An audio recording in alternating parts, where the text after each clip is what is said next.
So the way that I got into this whole line of work is I read a book when I was 9 years old, and it was a short story written by a veteran for his own children that turned into a little series of books. And from the 50s, I was just recently able to, a friend tracked it down for me. And at that age, when you say you want to do something like that, adults are encouraging, and I kind of took them seriously / was gullible enough and started researching how to make a submersible and going to the library. I traveled when I was old enough. I think at the age of 14, I took the train into New York, saw submarines on display at international underwater contractors, told them what I wanted to do. They lent me tools, allowed me to dissect parts, and I was taking notes. When I saw the bathysphere at Coney Island, I remember I wasn't old enough to drive. I had to take my bicycle, and I went to my local American Bureau of Shipping office and got a copy of the rule book and started looking through that. And from saving money mostly of scooping ice cream and working at a bagel shop, when I was 15, I had the first piece of steel delivered to my parents' backyard in New Jersey and hired a welder for one day to give me professional demonstration. But I had already done some studying on how to weld and then started at it. And by the time the same week I graduated college was the same week that submarine named Seabug made its maiden voyage. And this sub had carried myself and one passenger to a max of 725 feet, but the majority of the dives that I did with it were to 500 feet. I started very methodically diving. The first dive that it did was in a creek near my campus, Eckerd College, where the XR, which stands for Eckerd College Search and Rescue Team, was standing by with scuba divers when I did the first dive in the creek to maybe 10 feet. And then I was using it on the Gulf side of Florida, so you can't get very deep there. The deepest I ever got was 90 feet by Fort DeSoto, which was actually, looking back, a terrible choice. It was high currents and poor visibility in a shipping lane, but allowed me to test it to 90 feet.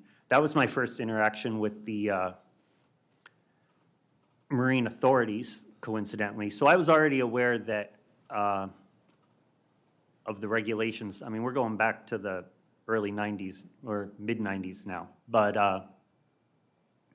I specifically kept that vehicle under 12 feet, and I didn't put motors on it until I took it out of the country. And so I registered it, but in terms of regulation, I was trying to keep it in the same category as a canoe or a kayak. And that's actually how the authorities treated it when I was in Florida.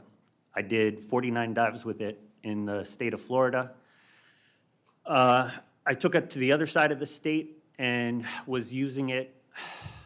There's a little stretch between West Palm to Fort Lauderdale area that I did most of the dives there. Started at 200 feet, 400 feet, got to 600 feet, was diving. And so the way I was doing it, I had to get miles and miles offshore. I would go to boat clubs and dive clubs, and I would give an actual slideshow with slides and give a little spiel of, if you have a boat and you're willing to tow me miles offshore, I'll take you down in my sub.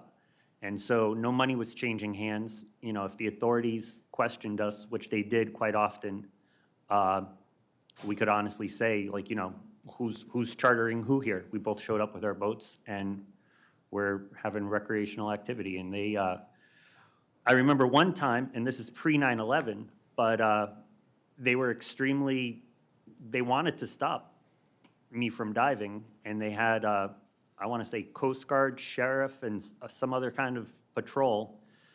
3 different boats, guns drawn, telling me I can't get on the sub, and it was about 2 hours that they had us detained before they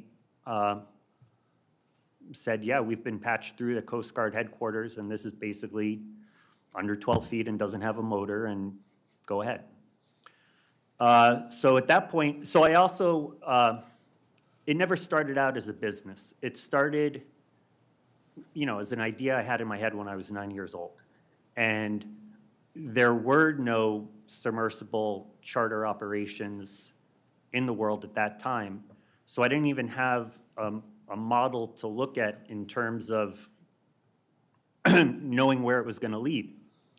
And when I graduated, I had the goal of, I had some money saved from a business, and I had the goal of diving it as much as I could for that summer. And if I couldn't figure out a way to make a go of it and have it be generating income, I was basically going to throw in the towel and say, well, I tried for a summer and that was that. But I had it on display at a dive show called Ocean Fest, and it was there that I met a man with a resort in Roatan, which is the island where I've lived for the last 26 years, and that's how I ended up getting into the tourist submarine business. But even when I went down to Roatan, I didn't really, I was only charging at first $125 a person, and I could only carry one person at a time, and it was just barely maintaining. It wasn't a very, it wasn't going to provide a livelihood, but it was an exciting, interesting thing to do at the time. And then I left Roatan after 2 years of doing that and completing more than 400 dives to go into a charter for a Canadian company that was the first one to get permission from the Cuban government to look for Spanish galleons in front of Havana. And because they were a Canadian company, they had a better relationship with the Cuban government. They hired me, and it was supposed to be for 2 months, but it ended up being for 6 months. And with that sub, I surveyed the entire area in front of Havana from 130 feet to 500 feet, 2 miles to either side on 20-foot depth transects. And after that job was done, they dropped me back in the Florida Keys, and I had a decision to make. And I decided maybe I should build a bigger sub and go back to Roatan and make better business out of this. And in the effort of doing that, I drove cross country. I had never been to the West Coast before, and there's a lot of submersible expertise on the West Coast. I met with Graham Hawkes. I met with Will Cohen. I met with Doug Privet. I met with this guy, Siverts. I forget his first name, but he had a sub that was uncertified that he was doing outfall inspection for LA County for many years with, called Snooper. Saw his operation. And I stopped and saw friends and, I made a big trip out of it. And in between New Orleans and New Mexico, I had nowhere really to stop. And somebody that I had had a brief encounter with on my dock years earlier, and I had mentioned that I had the idea of building another submarine one day, lived in Oklahoma. And he had told me, well, if you ever think you're really going to build another sub, stop by. I have a machine shop, and I might help you out. And I was like, so passing between that big distance, I was like, well, I'll check this guy out. And literally showed up unannounced in Idabel, Oklahoma, looked up Buck Hill, and turns out he's the second or third largest employer in the entire county, has a very impressive facility where he makes solid rubber tires that ship around the world, some of which maybe only one would fit on the back of an 18-wheeler. And he makes them from scratch. He brings in raw, unvulcanized rubber and sheets of steel and turns out a finished product that's in demand around the world. And so he obviously had a lot of machining capabilities and contacts in the town. The first day I was there, he took me to go meet the mayor. The mayor said, "This is an exciting project. What can we do to help?"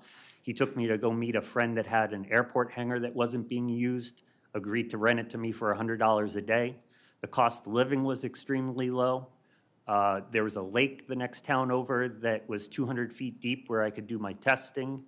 And I was like, well, this is the perfect spot. This is where I'm going to build my sub if I decide to do that.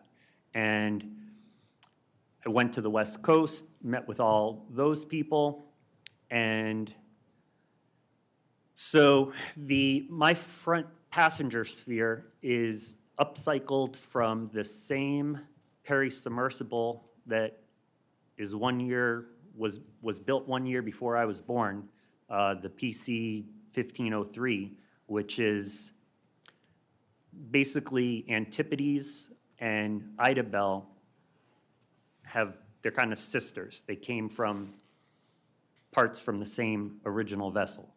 And I don't remember exactly how Stockton and I met, but I'm sure that was critical to how we ended up, starting to talk and like that. So basically, I holed up in this airport hangar in Oklahoma for a year and a half, literally rolled out of bed in the morning and got to work on this sub. Didn't really have any distractions. I only left the state, I think, once in the year and a half. And after a couple test dives in the lake, shipped it down to Roatan and have been, that was 21 years ago. Since then, I've done in this vehicle over 1,840 dives.